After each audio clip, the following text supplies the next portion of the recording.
welcome back to another episode, folks. Actually, I can't even say that because this is a Money Minute. In a Money Minute, we're trying to get this wrapped up within a minute, and we're talking about money.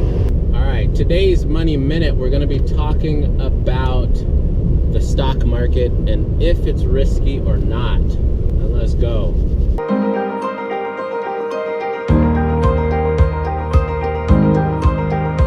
Two things Warren Buffett said about investing. Rule number 1, if you won't invest with the company for 10 years, don't do it for 10 minutes. Rule number 2, only invest in companies you are familiar with.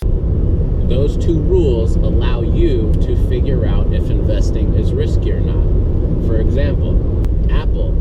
Do you own Apple products? Do you have AirPads? AirPods? Do you have AirPods? Do you want AirPods? Would you buy stock in Apple? Yes or no? Now on the other end of that spectrum, if somebody comes up to you and says, hey, I hear Salesforce.com is about to blow up, then it becomes risky because have you heard of Salesforce before? Do you know what the company is about? When you're basing your investments on hearsay, it's speculation. So, anyway, is the stock market risky? It doesn't have to be.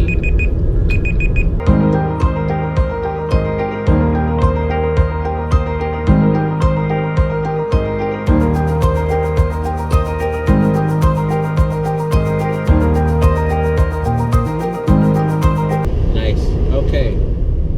Testing. This is heater level 2. Heater level 2. Testing. Zero heat. Test 1 2.